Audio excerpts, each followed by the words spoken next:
In this video, we will continue to import assets inside Vantage, and we will see what tools we can use to manage the scene and also to set up a little bit the rendering.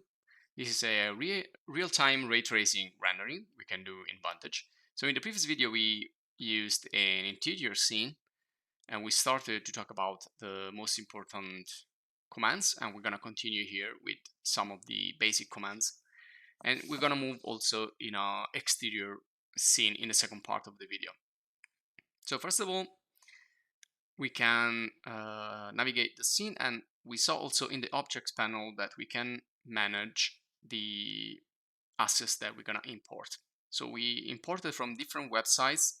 In the previous video, we imported from Render People, from Sketchfab, and from TurboSquid, and we assembly a scene together, and we started to talk about navigation, how to move around the scene, and also how to move objects, how to arrange objects into the scene. We're going to continue with the selection, with the move, rotate, and scale. So we're going to stay again in the basics, and then we're going to proceed later on with more advanced topics. So I'm going to go back here to edit, and also you can modify the view. You can go back and forward using Ctrl Z and redo, undo and redo.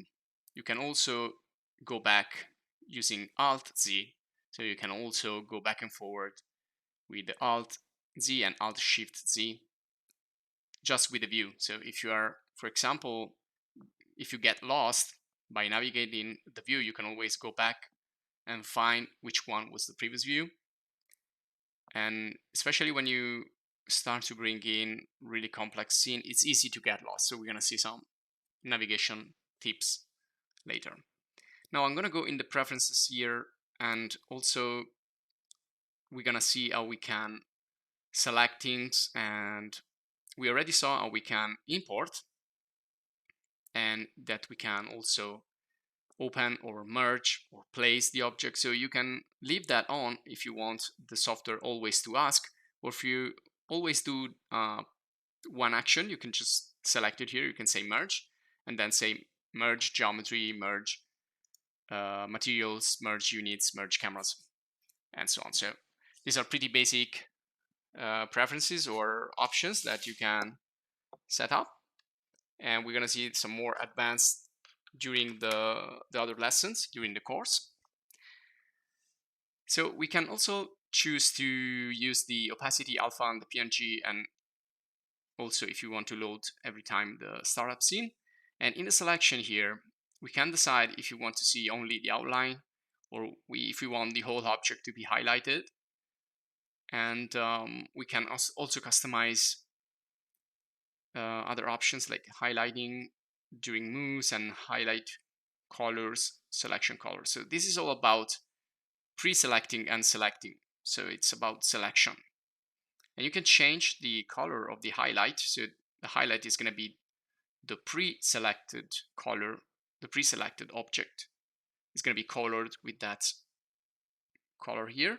And color opacity is when you will use highlight, which is going to fill the selected object, but we're going to see that later. And then we have here other stuff about the camera and about the denoiser. We already introduced the denoiser. We talked about the switch or the button that you find at the top right, and we can just choose here which one we can use. So the denoiser is going to get rid of the noise, especially in really dark situation or where the global illumination is not enough. And we can use Vantage or NVIDIA, or we can choose combined. And every time you see samples there, that's gonna mean more quality and also heavier rendering. Now remember that using Vantage, you are constantly rendering the scene, so it's real time. Now you can use the Windows always on top to have always the software on top of every other software, and you can show and the panels on hover, display controls for all lights. So some of this stuff we're probably gonna see later. Enlarge font is gonna create bigger fonts for you if you have like reading issues. But you know, this doesn't have many preferences and options. Vantage is a really simple tool. It's just focused on the part concerning the rendering. Now you can also save the scene and the current settings in the preferences, or you can just reset the default scene settings every time you want to reset. And so just staying here a little bit in the file menu and in the edit menu. So here in the file menu, we add the advanced scene settings. And again, these are some things about the camera, some things about the denoising again. So temporal denoising, spatial denoising, and AA, which means anti-aliasing. It's another important value. So again, you can see here light cache, it's global illumination, and AA filter. Now AA is anti-aliasing.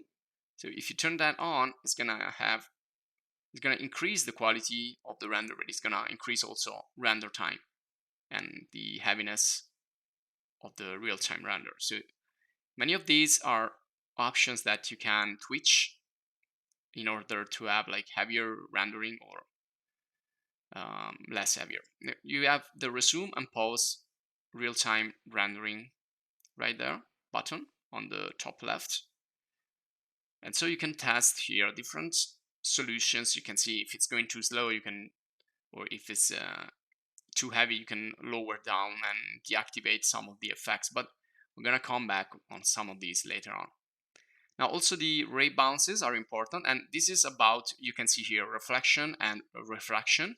So this is how complex you want your bounces to be in terms of reflection and refractions. So transparency, like transparent objects. So if you set like 1 and I just resume the render, you can see that that shower there is going to look black because we don't have any reflection here.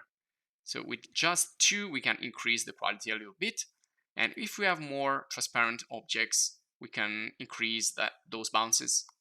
Also, if we have reflective objects and complex scene, we can increase that, but you can keep it low. You can see here, it's not going to make any difference. So what you can do is basically switch on and off these various parameters and see if everything changes in terms of quality and speed.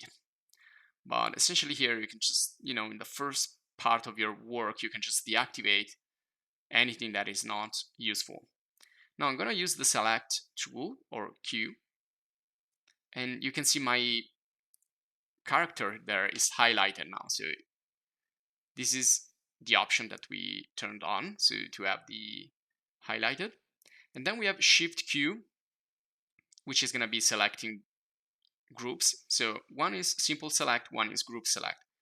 So when I do simple select, you can see here I can select basically any surface, any object, any part of the objects, and I can treat them like separately. And everything is going to also be highlighted in the objects parameter on the right, so you can always check what you are actually selecting, what's the name. You can turn off and on the visibility, so you can manage the different parts of your scene, especially if you assemble the scene. So you can go there and see how the father and children relation has been managed and organized. So let's go back to preferences, and you can see here now that if you don't like that highlight effect, you can always go back here and turn that off. It's just only gonna see the outline.